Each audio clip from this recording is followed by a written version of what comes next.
student, I have come to realize that a large portion of my peers at school face a similar problem. It is something along the lines of pressure, stress, and anxiety. What I've also come to realize is that all three emotions, they're sort of bound together in a cycle.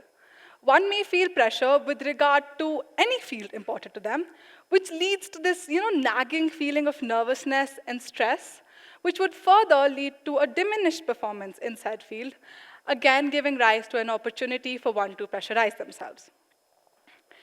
I know that these three emotions are talked about quite often, but the thing is that we do not exactly we cannot exactly, define its severity or its dimensions, which is why I personally refer to this entire cycle as that feeling.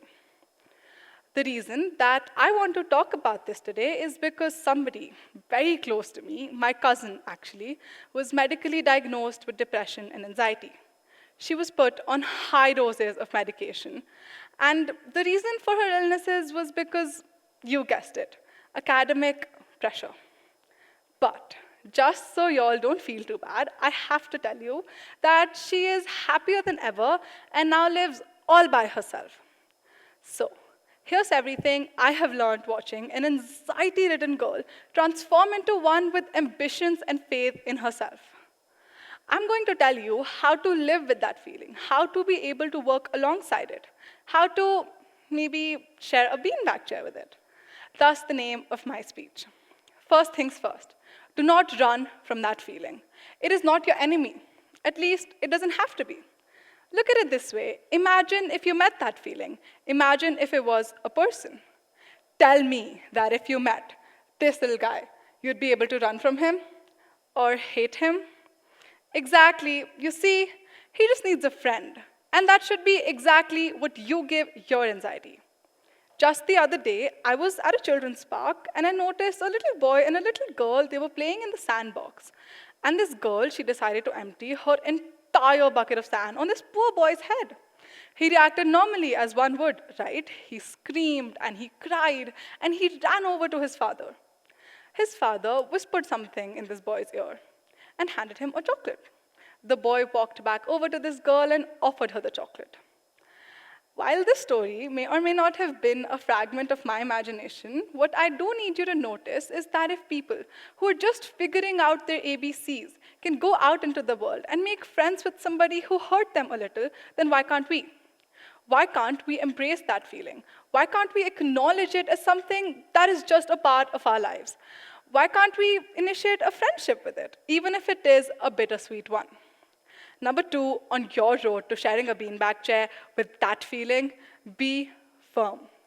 Relationships of any kind tend to go to ruin if you do not set boundaries and rules.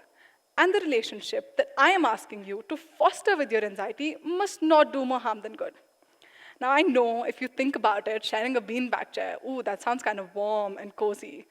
But the problem is that sometimes it could be more like trying to share a donut with a really hungry bear. Picture this, you're both sitting there, and as the tension builds, your anxiety starts eyeing your donut, thinking, hey, I could really go in for a bite of that sweet, sweet optimism.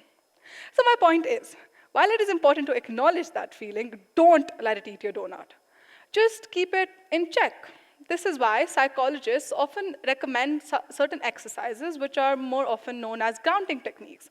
These help you feel better and feel more in control when you're having a nervous breakdown or a bad day, mostly. One that is often recommended by psychologists is the 5-4-3-2-1 technique. Here you name 5 things you can see, 4 things you can feel, 3 things you can hear, 2 things you can smell, and 1 thing you can taste. Number 3, on your road to sharing a beanbag chair with that feeling, is learning to take advantage of it. Your anxiety may actually serve to be quite useful to you if you just know the correct way to use it. Imagine it to be a sort of a stepping stone for you to be able to achieve your goals. Picture this, right? You've had a bad day, you've had a breakdown, you're feeling anxious, you're feeling nervous, you're feeling stressed. But then you do an exercise, or maybe you do your own thing, and you recover from that state of mind. What you have with yourselves there is a fresh, clean slate. What I want you to do is to use that period of time, that window, to be productive, to be creative, or whatever it is that is important to you. Just use it well. It's like if you're in a Hollywood movie and after a really difficult fight scene, you now come out of from behind a waterfall and you feel absolutely victorious. You feel amazing. But the catch here is that sometimes there is a very, very thin line between taking up something to your advantage and becoming dependent on it. You have to maintain that creative space of mind, that feeling of emerging victorious, that productive state, even when you've had just a good, normal day. This is so you do not always associate the two together, so you know how to do one without the other. Number 4 on your road to sharing a beanbag chair with that feeling is the most simple. Just look up. I can almost guarantee you that you'll find at least 2 people going through the exact same feelings as you, with the exact same workload, stuck in the exact same cycle. My cousin spent almost 2 years legitimately just staring at his feet. It was only in the 11th grade when he looked up and he realized that he wasn't alone. Now, while I understand that simply knowing you aren't alone isn't enough at times, you know what could be enough? A new strategy. A new way for you to tackle that feeling, for you to deal with it, for you to be able to live with it. If we just look up and try to observe what our peers and everyone else around us are doing, we would open ourselves up to so many new ideas. Ideas which may or may not work for each of us. But this is very similar to the paradox of Schrodinger's cat. If you do not know what the possible idea may be, you will also never know if it works for you. Next up on your road to sharing a beanbag chair with that feeling is, it revolves around the words, it's all about perspective. More than a month ago, I got my 10th board results. I know all of us know that feeling, that really nerve-wracking feeling that you have on a very important day where you feel like you're going to receive an ultimatum. The entire day, I could feel my heart beating in my head with the tightest knot in my chest. And when I walked into my coordinator's office and I watched her pick out a single sheet of paper, I kid you not, my intestines almost made their way up to my throat. Now, let me be very honest with you. My grades weren't bad. My grades weren't bad at all, actually. But the reason that I actually ended up realizing this was the smile on my coordinator's face. She walked out of that office with a smile that said, I am proud of them. And this is what resulted in a shift in my perspective. It helped me view my grades as something to be proud of rather than to look down upon. And this is what I need you to do. I need you to once in a while, whenever you get the opportunity, to step out of your own persona and step into another.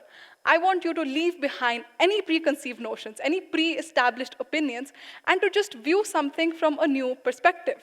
This not only helps you get a fresher point of view, this also helps you view your own life in a third-person point of view. You get to see what you're doing right, what you're doing wrong, and exactly the things that you have to work on. Number 6 on your road to sharing a beanbag chair with that feeling is embracing change. I know that this entire conversation has been about embracing that feeling and learning to share a beanbag chair with it. But not being able to accept and work alongside change is like the jam to your anxiety's peanut butter.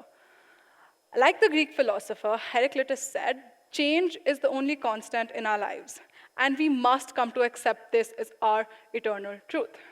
Whenever something new happens in our lives, we often feel this nagging, uncontrollable feeling of uneasiness. It makes you feel as though you cannot make decisions for yourself anymore, as if you've lost all control.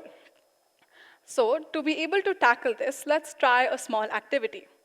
I want you to think of something that has very recently landed itself into your life, something new, maybe a new part of your routine, or, for example, a new group of people that you've been put in a class with, people you don't necessarily like or haven't spoken to before.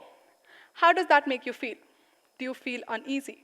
Do you feel like you're losing control over decisions that may govern your life? Now, I want you to think of something that is now a part of your life, but was only introduced to you a few months ago, like the class that you were put in last year, friends that you made there. I want you to think about them and how you felt about these people on the very first day. Now come back to this new thing. Try to picture where you will be with these people, this new set of people, in the next 4 months. This can go two ways. Either you realize that it will simply all be okay, or you feel like it is going to be the absolute end of your world. If it is the second one, then I want you to ask yourself a single question. Is there anything I can do about this? Is it in my power to change this? If your answer is no, then I'm afraid you're simply going to have to make your peace with it. As we reach the end of this talk, I feel like it is my duty and my obligation to let everybody here know that maybe all of this talk, this sharing a beanbag chair, maybe it's not for you. And that is entirely okay. Because all of us don't get dressed the same way each morning. All of us don't wake up the same way. All of us don't even have the same breakfast. And that is just how it is. But for those of you who do wish to take a walk down this road with me, I want you to step into your imaginations one last time. I want you to think about how it would be to actually share a beanbag chair with that feeling. How uncomfortable it is, how many times you have to change your position, and also about how amazing it feels when you've got just the right position that works for both of you. This is how your journey is going to be. You're going to have to deal with challenges. You're going to have to adopt a different approach numerous times, but you must persevere. Because looking at my cousin, I can tell you that the end of that walk is nothing short of beautiful. And more than that, that walk, that destination, it is yours and yours alone. So make it the best that you can. Thank you.